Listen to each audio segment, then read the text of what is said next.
So, welcome to Exploring Entrepreneurship. I am Manish Joshi. I'm the Chief Executive of the Student Union, and I would like to introduce Victoria Hamilton. Victoria, do you want to give a quick introduction? Yeah, sure. So my name's Victoria Hamilton. Some people call me Vicky as well, so Vicky Hamilton, tend to answer to either. But yeah, so I'm an entrepreneur and I've got a small business called Recoil Kneepads. So we design, manufacture and sell a brand of knee protectors for the trades and construction industry. Cool. So you're an entrepreneur. That sounds sounds very exciting. So can you tell us what does that actually mean to you? Because it's a term we hear bandied about a lot. We hear it, I guess, a lot at the university as well, but just in society. So what does being an entrepreneur mean to you? Yeah, so being an entrepreneur, I guess for me, like it's just about like seeing an opportunity and then just putting like all your time, your effort and just going for it. Like I think if I like reflect back to when I was in school, I always liked the idea of like starting my own business, but I never really knew what I could do. I never really had like an idea of what I could build a business around about. And then my kind of journey into entrepreneurship was simply just I had this idea for a product. There was an opportunity there. There was lots of funding competitions at the time. There was lots of startup support. And I just thought there's a really good opportunity here. So why not just do something about it, like grab it and go for it. And essentially that's what I did. So, I mean, I didn't really ever think of myself as being an entrepreneur. I just thought of myself as someone who would quite like to start a business, and an opportunity came along and I thought, yep, let's go for it. And I guess in thinking about it broader, that's probably how I would define entrepreneurship now. Like an entrepreneur is someone who just sees an opportunity and then just goes for it. Okay, that's really good. And tell us, what did you study at university? Yeah, so I studied product design engineering. So I was within the Department of Design, Manufacture and Engineering Management, Strathclyde. Okay, good. And did you enjoy your time at the university? I did, yep, it was really good. To be honest, I went to study product design engineering and I didn't really know exactly what I wanted to do at the end of uni. I knew I liked maths, I liked physics, I liked art and design. And just I went to the Strathclyde Open Day and that course kind of stood out for me as something that had a bit of elements of all of those subjects. So I thought, right, well, it ticks kind of the boxes of things that I like at the moment in time. So let's just go for that and then see what happens. And I guess as I just kind of went through the course, again, it's about opportunities that come up. So, I entered pitching competitions. I like put my designs forward into like presentation opportunities and stuff. I went on field trips. Just whenever an opportunity came along, I just made the most of it and just kind of went for it. Yeah, so in terms of seizing some of those opportunities, what are some of the highlights that stick with you from your time at the university? Okay, good question. So this is a bit of a random one, but I think it was a really interesting one for me. So I'd always liked the idea of going to Australia, and I was in third year, and then I saw this like flyer up for international student volunteers, and like they send groups of students all over the world, and one of the locations was Australia, and I was like, oh, that would be quite interesting. So I was going to Australia and doing conservation work, which at the time, like I didn't really know how it fitted into my overall journey. I just thought I want to go to Australia. That sounds interesting. Go and try that. So I went, tried that, and then essentially what kind of led out of that was I had a bit of an interest in like conservation, renewable energy. It kind of evolved from that. Went and did a summer internship the following year with a company called Centrica Energy in London. Kind of realized at that point in time that like I'll still have a bit of an interest in like renewables and that sort of thing, but I probably don't like working in big companies because Centrica was quite a big company. And I was like, probably don't really want to work in like kind of large corporate, and that's kind of what I guess led me into thinking more about small businesses, startup businesses, entrepreneurship. So I guess everything always happens for a reason, and I think you just go with an opportunity, see what it leads to, and just keep tweaking your journey along the way till eventually you find the path that you're meant to be on. And are you able to bring any of that kind of interest in sustainability into your current business? Yeah, so I mean, it's still something that I'm quite like interested in, think quite a lot about. So like with our current businesses, we've got our products manufactured in the UK, and any sort of like returned goods, we break the product back down into its individual components. If we've got any faulty product as well, it goes back to the original manufacturer. They break that material back down, reuse it for something else in the production process. So we're quite like, from that perspective, everything in the business is about sustainability and making sure that the product has minimal impact on its environment and that sort of thing. And I guess this has also led to other opportunities in terms of new products. So our product that we sell is a knee pad for the trades and construction industry. And what we were realizing, what we realized was like the parts that people most often want to like replace is usually like the elastic on the straps, because usually the elastic will kind of like stretch, just wear and tear, general wear and tear. And we thought, well, rather than like somebody having to buy a completely new product just to like fix the elastic or like get a new elastic, why don't we sell the straps separately, sell the foam pads separately? And we made it into a bit of like a kind of like modular design, so that you can buy like certain parts of the product and replace just certain parts of the product. Great. No, I think in terms of expanding the life cycle and thinking about that kind of circular economy element, which is just going to become a bigger part of what we all need to do, then I think that is really good. I remember you kind of starting out on this journey as one of the kind of rising stars within the kind of enterprise pathway and various other bits and pieces. And I've got a friend, he lays wooden flooring, so he does a lot of parquet floors and that in Glasgow. And I put him onto your product, and I think he swears by it. He loves it, and he spends a lot of his time on his knees. And I think it's made a big difference to him, because actually, you know, for a lot of people, and certainly in trades, you know, I don't think you appreciate the wear and tear that probably goes into. Yeah, definitely. Well, like the backstory to it is that my dad's a joiner. Right. Okay. He's got arthritis in his knees, and final year of uni, I had to propose a design project. I wasn't too sure like what to do, and I was just basically sitting having a conversation with my dad one night. My dad was like, you know, my knees are really sore. Like the knee pads I've been using aren't that good. Why don't you design me some new knee pads I can use at work? So just like that one conversation, like kind of led on the entrepreneurial journey, I guess, because then went back to the uni and said, right, I've got this idea for new knee pads. And I think people thought I was a bit crazy at the time. They were like, is there really that big a market for knee pads? And I was like, yeah, there definitely is. My dad says there is. And I spoke to some of his friends. So yeah, that was the start of it. And then came up with some prototypes, come up with a design, took them out there, started like showing them to people that would be potential end users, and just kind of like grew it from there, I guess.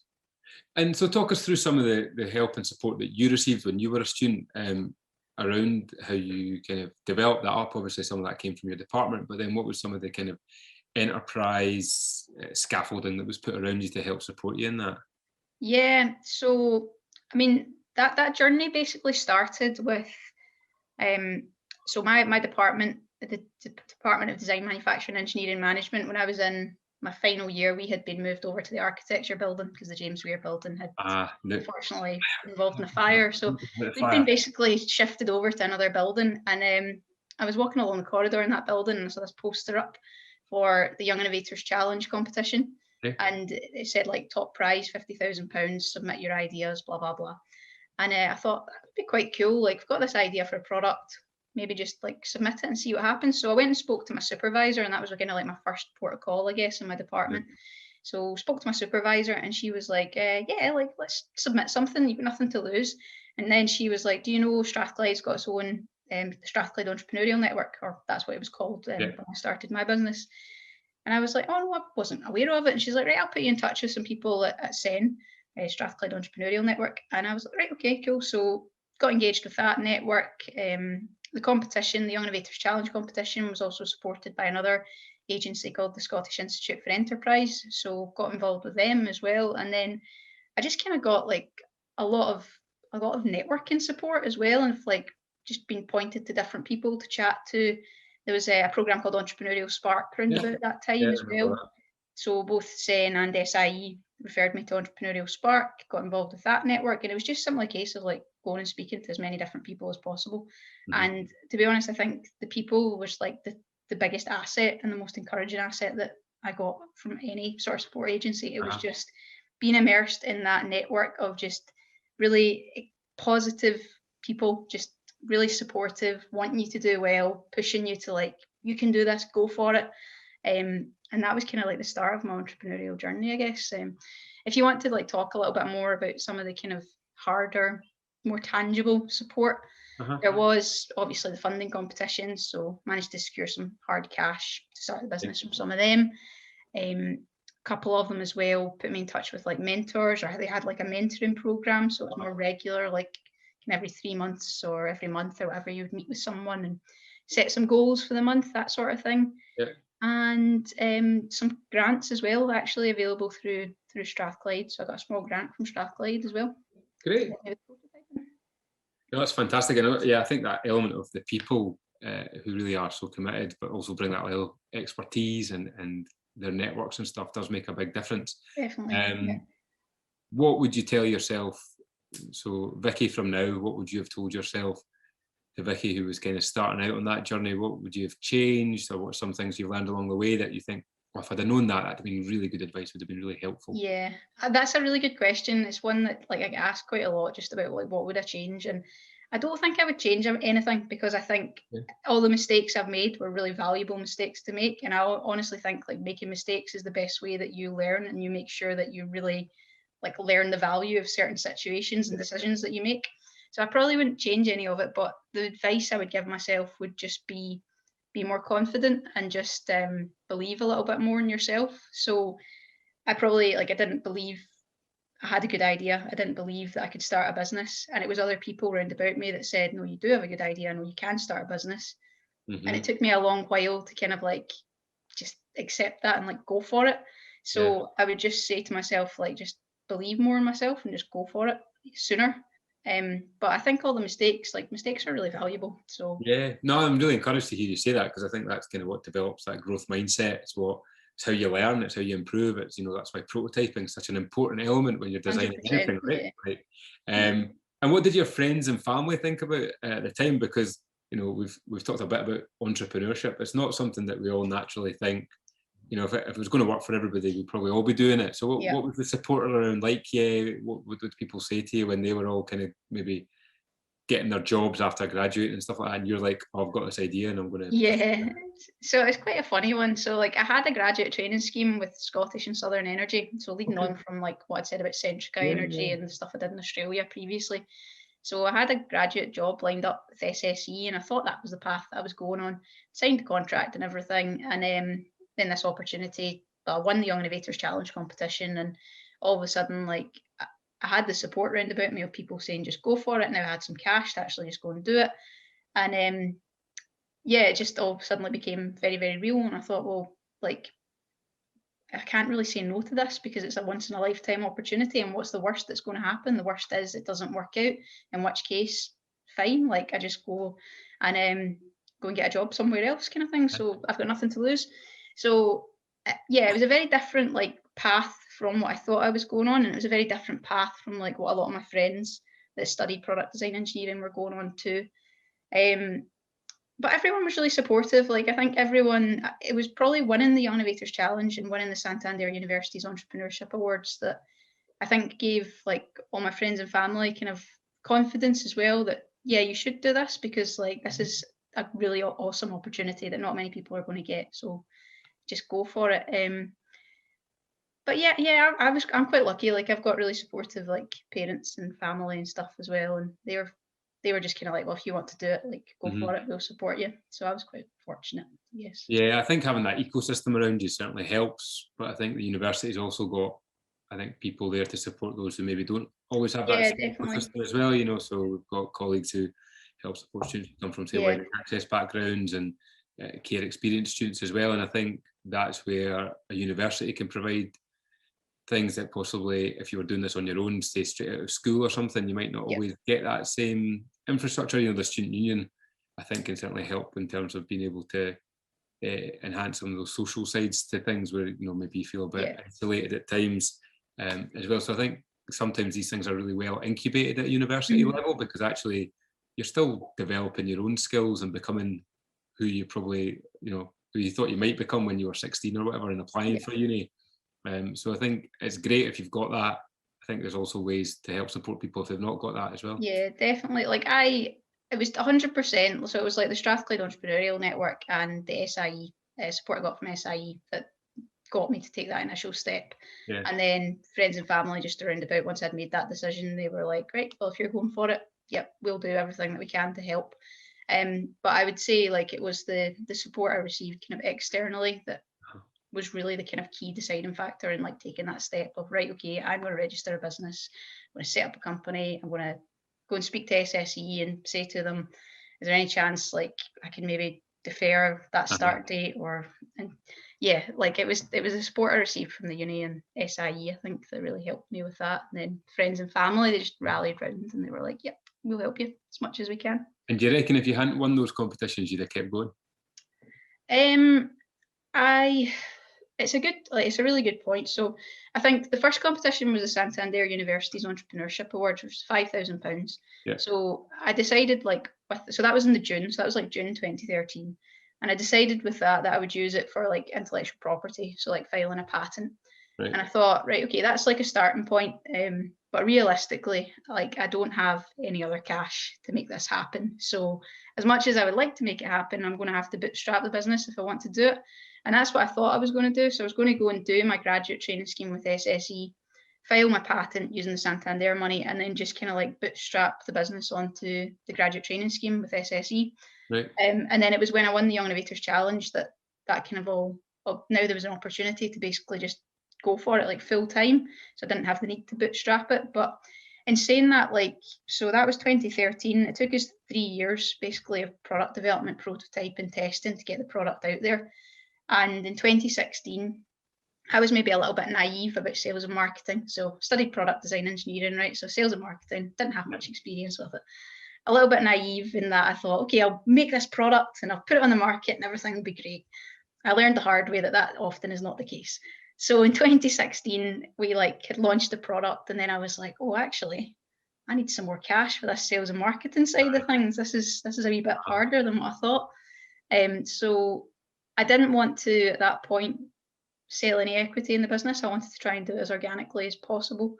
And I decided to bootstrap the business. So I went to Homebase, which is who I used to work for when I was in school, and then when I was in uni, and got like a 20-hour contract there. So I bootstrapped that, and then also worked for a product design consultancy as well for 12 hours a week. So I had like 32 hours a week of kind of other work ongoing. And then I had Recoil that I was bootstrapping both of those jobs at that point in time.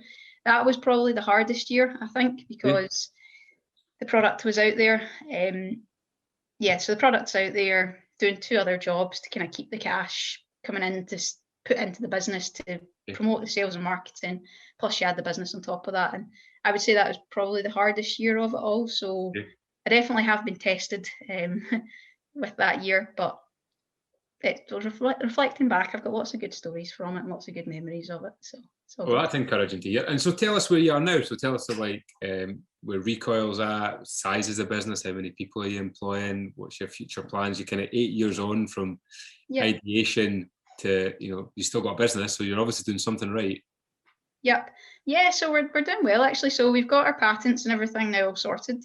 I guess that's one piece of advice that I could probably say to anybody that's going on this journey. Intellectual property, it doesn't happen overnight. So when you're filing a patent, it is quite a long process, and just keep that in mind. And obviously there's costs involved at each stage in that patent application process, which can be quite expensive. So just make sure you do your homework with that before you, and kind of strategize which countries you want to go after, and be very logical about it. That would be my advice. And there's good support, right? The uni for that, right? There's So my lawyers and various others, right? Yeah, so the Strathclyde Entrepreneurial Network that I was involved in, some of the mentors were patent attorneys, so I got some early support from that, and then I'd managed to get a £500 grant from Strathclyde as well to help with some of those patent costs. So I think I've forgot your question though. What was your question? Oh yeah, where we are now. So where are you now? Where are you now? Where are you going? Yeah, so we've got the product, it's out there. We've got we've got a range. So we've got accessories for the product that we sell as well. We mainly sell online, so through our website, through Amazon. We sell internationally as well. The US is probably our main market. We've got distributor in the UK, a couple of distributors in Europe. We still manufacture in the UK. We use a company in East Kilbride that does basically all the packaging, shipping. So we don't do that internally anymore. We can outsource all of that side of things. And it's going pretty well. Pretty happy with it. How many staff do you have? So it's actually just 2 of us. So we did have more historically, but when we moved everything to East Kilbride, we basically the whole assembly process and packaging, shipping, all that sort of stuff is now outsourced. So we support the jobs within that company rather than having them directly in our own company, which actually makes more sense for us because we are focused more on sales and marketing at the stage that we're at.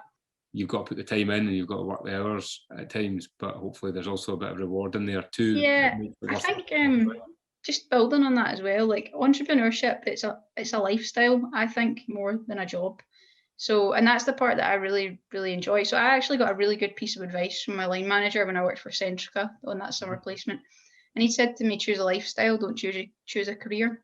And it's just, that's always stuck with me. And I think entrepreneurship is a lifestyle. Like it has that flexibility aspect to it as well, that you can like plan your day to suit. And it is hard work. Like, you know, you do still have to put in the hours and stuff, but it just becomes part of your lifestyle. Like, I personally don't really differentiate between like a 9 to 5 and just general life. Like, it is a part of my life, like what I do. So yeah. And how's that been with you, for you through COVID then? How have you found, how's your kind of emotional and mental well-being been over through COVID, having to, you know, like many of us have to live a very different way of life?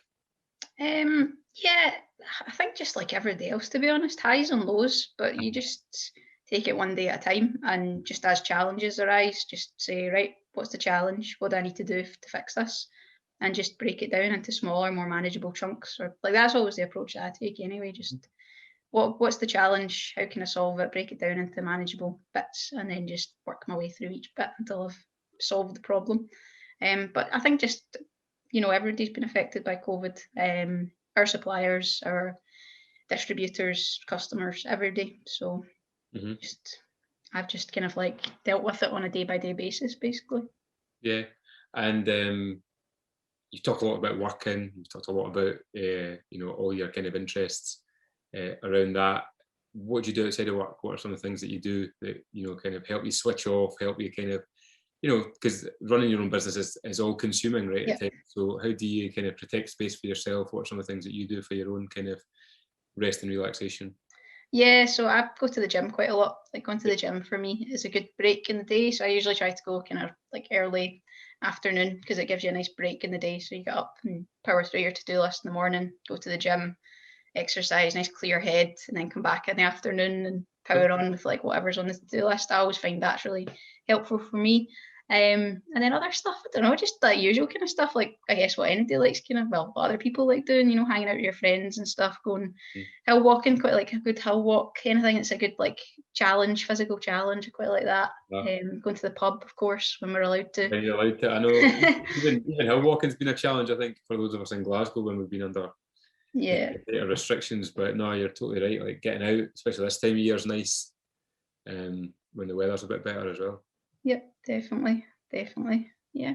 Good. And I guess maybe just to kind of wrap things up then, if you're a new student who's just about to come to Strathclyde, or you've recently started at Strathclyde, what advice would you give people to kind of pursue an entrepreneurial idea or a business dream that they might have? So my advice would just be like, get involved with as many different networks as you can, and like make as many different connections as you can. If you've not got a LinkedIn, get a LinkedIn, like set up a LinkedIn. And then when you go to like networking events, you know, like just chat to people and then connect with them on LinkedIn, send them a wee message, say it was great to chat to you. Can we connect on LinkedIn? And just kind of like keep people updated as well. If you've got ideas and like you want to, you know, brainstorm with somebody or just have a chat with somebody, like drop them a wee message. I've always found like people like to support each other in the entrepreneurial world. Just message people. And I think as well, like other entrepreneurs that have, so if you are an entrepreneur and you've gone through that process of starting up your own business, like you understand the challenges and the problems involved at each stage. So when you get someone who is new on that journey, and if they reach out to you, you're like, oh yeah, I remember what that was like to be at that point in time. And there's just that emotional kind of like, oh yeah, I remember that. Right, here's my insights. So don't be scared to like just message people and ask them what they think about stuff. I've always found people to be really supportive and really willing to help. Well, that is, I think, some great advice, some really great nuggets of wisdom as well, and really appreciate you taking the time to speak with us today. I think the one thing I'm going to take away is certainly that entrepreneurship is a lifestyle. I like that, and I think there'll be a lot of people out there who are probably looking at what kind of lifestyle they want, especially kind of post-pandemic. And you know, we got lots of students turning up with their side hustles already at university that developed through high school and or before they arrived at university. So it'll be interesting to see how people might develop entrepreneurship as a lifestyle. Yep, definitely. Cool. Well, it was really nice to chat to you. Yeah, you too, and all the best. Thank you very much.